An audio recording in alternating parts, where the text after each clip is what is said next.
Fala aí, gente, tudo bem? Fazendo um vídeo aqui, um vídeo um pouco menor, né, do que a gente tem compartilhado, mas só para explicar esse último texto que eu enviei para o grupo sobre exemplos de uma mensagem, de mensagens baseadas naquelas abordagens que a gente conversou. Porque cada abordagem que a gente apresentou no último vídeo, no último material, vai dar um foco, um sentido específico ou diferente para o texto. Só queria deixar claro o seguinte: quando eu falo abordagem, né, fundamentalista, dogmática, histórico-crítica, político-social ou da teologia da libertação, não quer dizer que uma pessoa que cometa um engano, que usa o texto bíblico, né, para enganar, para tirar dinheiro, para, sei lá, para de alguma maneira enganar aí as pessoas, ela esteja usando uma abordagem. Não. As abordagens são pessoas sérias, né? Cada um com a sua linha, com a sua perspectiva. Mas tem gente que, esses pilantras aí que pregam teologia da prosperidade, por exemplo, que vendem, né, a graça de Deus, vendem milagre, esses caras não têm abordagem. Esses caras pregam o que está na cabeça deles. Essas abordagens, né, essas maneiras diferentes de como chegar no texto bíblico, isso tem a ver com o contexto histórico, social, né? Cada abordagem dessa surgiu numa determinada época, num determinado período. Então, inicialmente, né, antes aí dos avanços da tecnologia, das ciências, inclusive da literatura, né, da pesquisa literária, as pessoas liam o texto bíblico de maneira muito literal, né, sem questionar. E não era só o texto bíblico, era a própria questão do mundo, né, a política, né, as relações entre as pessoas. Nada disso era colocado em xeque. Com o avanço das tecnologias e das ciências, a pesquisa bíblica também foi mudando, também foi crescendo. E aí surgiram, né, outras maneiras de ler o texto. Daqui a 100, 200 anos, vão surgir novas pesquisas bíblicas, novas maneiras de ler a Bíblia. É claro que isso não vai mudar as mensagens essenciais do texto bíblico, mas ajuda, né, a entender algo que de repente até hoje não conseguimos perceber. Porque lembrem-se que esses textos têm mais de 2000 anos. São textos antigos, em idiomas antigos, né, idiomas que, da forma como está escrito no texto bíblico, não são mais falados. E por isso a pesquisa bíblica, ela é importante, né? Os avanços da pesquisa bíblica são importantes, junto com a arqueologia, a sociologia, a própria filosofia, né? São maneiras, são ciências, né? São áreas de estudo que ajudam a entender um pouco mais sobre o texto bíblico. Então, eu vou ler aqui uma parte do texto que eu enviei para vocês, só para que você entenda que cada abordagem dessa tem um foco, tem um objetivo, e cada uma delas vai dar um sentido ao texto. Por isso que, às vezes, você pode ouvir um mesmo pregador falando, você pode ouvir dois pregadores falando de um mesmo texto, e, de repente, o foco, né, que cada um dá vai ser diferente. Por quê? Porque a abordagem dos pregadores são diferentes. A maneira como eles exploram, como eles pesquisam o texto é diferente. Isso não quer dizer que um está certo ou está errado. Quer dizer que a maneira como eles leem o texto, né, os materiais de pesquisa, a forma de pesquisar o texto, o aprofundamento na pesquisa é diferente. E cada uma dessas linhas vai acabar dando sentido. Em alguns momentos isso até se complementa, em outros não, né? Por exemplo, há um tempo atrás, nas igrejas evangélicas, né, tradicionais ou pentecostais, as mulheres não usavam calça, porque era proibido, não era bem visto. E aí, nas igrejas tradicionais, isso passou a mudar. Nas igrejas pentecostais, isso ainda ficou como um padrão de comportamento. Daqui a pouco, outras igrejas pentecostais já foram mudando o comportamento e aceitando a mulher usar calça. Hoje em dia, a maioria das igrejas pentecostais, neopentecostais tradicionais, já não tem tanto problema com isso. Algumas denominações ainda têm esse costume da mulher não poder usar calça. Por que isso? Porque cada uma dessas doutrinas, cada uma dessas perspectivas teológicas vão abordar o texto que fala sobre a mulher não usar roupa de homem, né, de uma maneira diferente.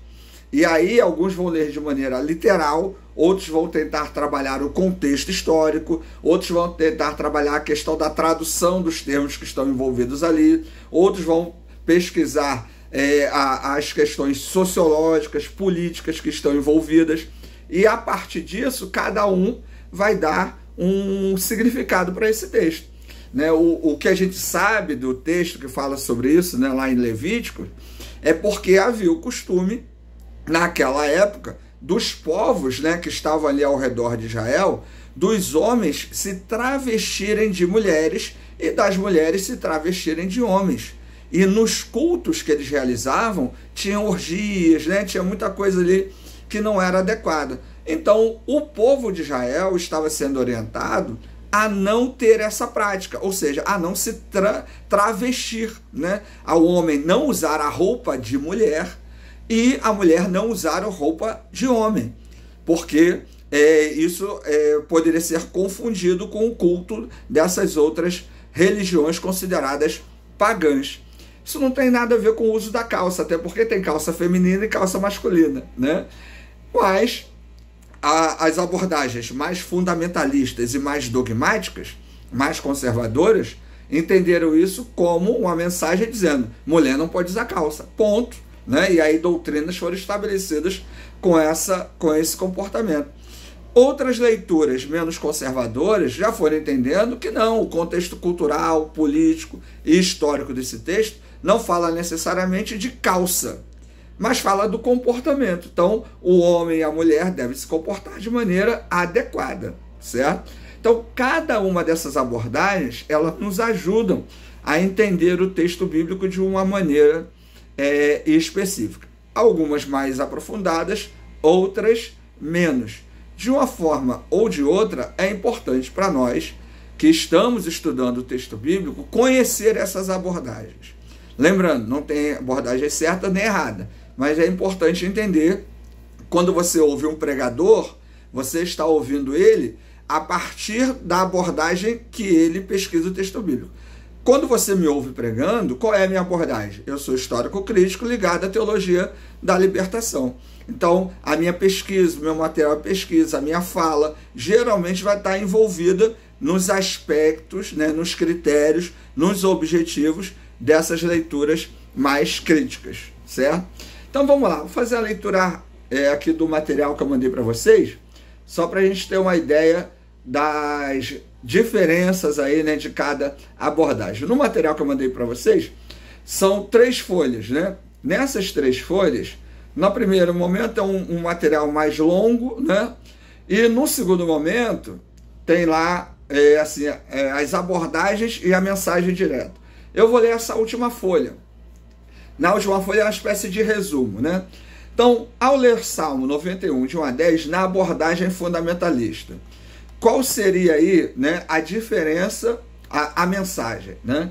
É uma declaração clara de proteção divina para aqueles que confiam em Deus. A passagem é vista como uma promessa literal, assegurando que Deus guarda e protege os fiéis em todas as situações, como doenças e perigos. Por isso que tem muita gente que pega a Bíblia, abre no Salmo 91 e coloca no capô do carro, coloca na estante da casa, porque acredita que esse salmo é uma promessa literal, que você não vai ter perigo nenhum se você tiver esse salmo ali de alguma maneira com você. Isso na leitura fundamentalista. Tem gente, inclusive, que acha que a partir desse salmo não vai ficar doente, não vai sofrer nenhum perigo, né? Por quê? Porque acredita que é uma mensagem literal. Sabemos que não é bem assim, né? Apesar de Deus cuidar de nós, né? Nos ajudar, né? De milagres acontecerem, nós sabemos que não estamos imunes aos problemas e perigos da vida. Hoje mesmo, né? Aí teve, eu tô falando aqui sexta-feira, né? Dia 24, teve aí a Brasil parou, né? Por causa de um tiroteio, teve um senhor que faleceu, né? Levou um tiro, imagina isso, né? A pessoa tá no ônibus, né, ali indo para o trabalho, de repente um tiroteio, perde a vida, né? A gente já não sabe, né, o que vai acontecer. A gente sabe que Deus está conosco em todas as circunstâncias, mas problemas podem acontecer. Só que a pessoa que faz a leitura fundamentalista, ela vai ler o texto daquela maneira que está ali. Ponto final, acabou, não se discute, né? Então, existem problemas nessa leitura, certo? Qual é o foco aí, né? O foco da interpretação literal e na inerrância das escrituras, ignorando contextos históricos ou críticos. A ênfase está na aplicação pessoal e imediata da mensagem, na leitura fundamentalista. Na abordagem dogmática, doutrinária, o Salmo é interpretado como uma expressão das doutrinas sobre providência e a proteção divina. Enfatiza que a segurança e salvação são centrais na fé cristã, ligando o texto a ensinamentos fundamentais da igreja. Aí vai depender de cada doutrina. Aí tem gente que diz o seguinte: se você quer a proteção, né, de Deus, aí você tem que ir à igreja todo domingo, você tem que orar 3 vezes por dia, né, você tem que fazer determinadas coisas que aquela igreja faz, tem que se vestir de determinada maneira, né, tem que beber água às 6 horas da tarde, né, tem que ter a unção com óleo, e aí com isso você está sob a proteção do Salmo 91. E aí cada doutrina vai criar, né, a sua forma de buscar essa proteção a partir do Salmo 91. Sabemos que não existem rituais mágicos para garantir o milagre que vem de Deus. Então, essas leituras, elas enfatizam, obviamente, a questão da fé, do acreditar, né? Elas ajudam muito essa ideia da pessoa se manter firme na fé, mas elas trazem essa dificuldade quando tratam o texto como se fosse exatamente aquilo que está escrito. E aí, no nosso dia a dia, ao longo de nossas vidas, quando surge algum problema, a pessoa não vai saber responder direito. Por quê? Porque às vezes ela foi ensinada que se ela ler o Salmo 91, que se ela orar 3 vezes por dia, ela não vai ter problema, não vai ter dificuldade. Ou se ela beber água das 6 horas da tarde, ela não vai ter dificuldade. E a gente sabe que não é bem assim. Então, essas leituras, apesar de focarem muito a fé, né, de darem muita ênfase na importância do crer, né, do comprometimento com crer no que Deus pode fazer, ela gera problemas quando você tenta explicar a vida de maneira real, porque a vida de todo mundo tem problema e dificuldade, né? Então, na questão dogmática, ela concentra-se em como o texto se relaciona com a teologia cristã mais ampla, frequentemente ignorando suas nuances históricas. A tradição e os credos são fundamentais para a interpretação do texto, né? Na abordagem histórico-crítica, a mensagem. Esta abordagem busca entender o Salmo no seu contexto original, analisando as circunstâncias históricas, culturais e sociais que influenciaram a sua composição. O foco está na intenção do autor e na recepção do texto. Então, qual era a intenção do salmista ao escrever o Salmo 91? Estava passando por um momento de angústia, um momento de preocupação, e aí esse salmo é um cântico, é um louvor, né? É uma expressão de esperança sobre o cuidado e a proteção de Deus. Não é uma promessa de que eu não vou ter problemas, mas é um cântico de esperança, de que em meio aos problemas eu tenho um Deus que está comigo, eu tenho um Deus que está ao meu lado. Então, ainda que os problemas me cerquem ou até me atinjam, eu não estou sozinho, porque eu estou protegido pela presença de Deus que me ajuda na caminhada. Então, o Salmo 91, ele não é uma promessa que eu não terei problemas, mas é uma expressão de louvor, de confiança no Deus que me ajuda a lidar com a vida independente das circunstâncias, nessa perspectiva. E aí, nessa perspectiva, né, eu posso ver aí a questão de termos em hebraico, né, outras questões que podem ajudar a trabalhar também esse sentido. Ó, a ênfase está na análise crítica e no contexto histórico, frequentemente questionando a autoria e a historicidade do texto. É menos preocupado com a aplicação contemporânea e direta e mais com a compreensão do passado. Porque a partir do momento que eu entendo o que o autor quis dizer, aí eu vou conseguir trazer essa mensagem de maneira adequada para hoje. Muito mais do que dizer para você que o Salmo 91 é uma promessa de segurança, eu posso dizer para você que o Salmo 91 é um cântico de esperança. E é essa esperança que me mantém, né? Então, fui atingido por um perigo, eu tenho a esperança que Deus continuará me ajudando. Não foi atingido, recebi um livramento, fui liberto de um perigo, continuo louvando, exaltando, a minha esperança continua depositada. Porque se eu leio de maneira literal, quando me acontece um problema, uma dificuldade, Deus prometeu que ia me guardar, 10.000, né, cairiam à minha direita, né, e eu não seria atingido, e eu fui atingido, e agora? Então, quando eu leio de maneira literal, eu não vou conseguir responder a isso. Agora, quando eu tento entender a questão literária, né, a questão, o gênero literário, o salmo ele é um cântico, ele é uma expressão de louvor, né, ele é um poema. Quando eu tento entender nesse contexto dele, eu vou compreender essa mensagem de esperança. Essa mensagem que me ajuda na caminhada, certo? A lidar com as circunstâncias, boas ou ruins, que a vida possa me apresentar. E a última perspectiva, que seria a da teologia da libertação. O Salmo é visto como uma mensagem de esperança e libertação, especialmente para os oprimidos e marginalizados. A interpretação enfatiza que Deus está ao lado daqueles que lutam contra as injustiças e busca transformação social. Foca em questões sociais e políticas, enfatizando a necessidade de ação e justiça. Essa abordagem prioriza a experiência dos marginalizados, ao contrário das outras que podem se concentrar mais na proteção individual ou na doutrina. Então, por exemplo, nessa perspectiva, quando falamos de livramento, a gente falaria com muito cuidado. Por quê? Você já ouviu gente falando assim, eu tive um livramento, o ônibus que eu estava foi assaltado, mas eu não fui. Poxa, esse testemunho, ele pode ser até legal, mas ele desconsidera as outras pessoas. Que Deus é esse que protege apenas uma pessoa e todas as outras no ônibus foram, de alguma forma, atacadas, né? Estavam desprotegidas. Porque essa uma pessoa só se livrou e as outras não? E aí, quando eu passo isso, eu passo uma mensagem muito individualista, sem considerar que todo mundo que estava no ônibus ali sofreu, né? Todo mundo que estava no ônibus ali, você também tinha servos, outros servos e servas de Deus ali. E por que só um, né, Deus protegeu? E a gente sabe que não é bem assim, né? Circunstâncias acontecem, milagres acontecem, mas essa mensagem individualista, ela acaba gerando um evangelho egoísta, que é até muito presente hoje. Então, na leitura da teologia da libertação ou sociológica, a perspectiva, ela tenta abarcar todos os lados, é a questão de justiça, né? Então, ao invés de dizer que Deus só me livrou, né? Dizer que Deus me protegeu, tudo, mas também cuidou das outras pessoas, porque apesar de perderem seus bens, mantiveram sua saúde, sua integridade física, por exemplo, né? Então, tentar ler o texto bíblico, entender melhor o texto bíblico de uma maneira coletiva. Não prevalece o eu, mas o que prevalece no texto é o nós, né? Então, nesse tipo de abordagem, eu sempre tento fazer uma leitura coletiva do texto. Resumo aí das diferenças, né? Foco interpretativo. Na fundamentalista, literalidade e aplicação pessoal. Na dogmática, doutrinas e a tradição da fé.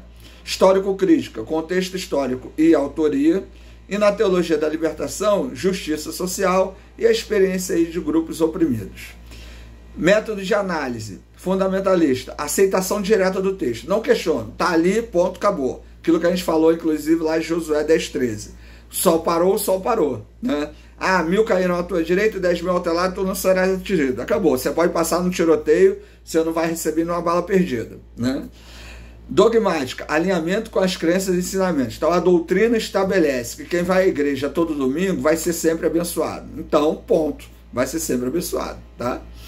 Histórico-crítico, eu vou analisar, né, de maneira crítica e contextual. Qual é o gênero literário? Posso estabelecer doutrina em cima de um salmo? Não posso, porque o salmo é um poema, é uma expressão de louvor. Textos doutrinários são as cartas do Novo Testamento, cartas de Paulo, cartas gerais, né? Então, eu não posso estabelecer doutrina em cima de um salmo. E a teologia da libertação, ênfase em transformação e ação social. De que maneira a ação que este salmo, né, expressa de proteção, de cuidado, de confiança e esperança, pode me ajudar e ajudar a comunidade na qual estou inserido a permanecer firme em Deus. Então, diante do roubo, da injustiça, da opressão, da maldade, da violência, como nós podemos juntos continuar caminhando e mantendo a esperança e a fé em Deus? Então, são questionamentos que esse tipo de leitura vai fazer.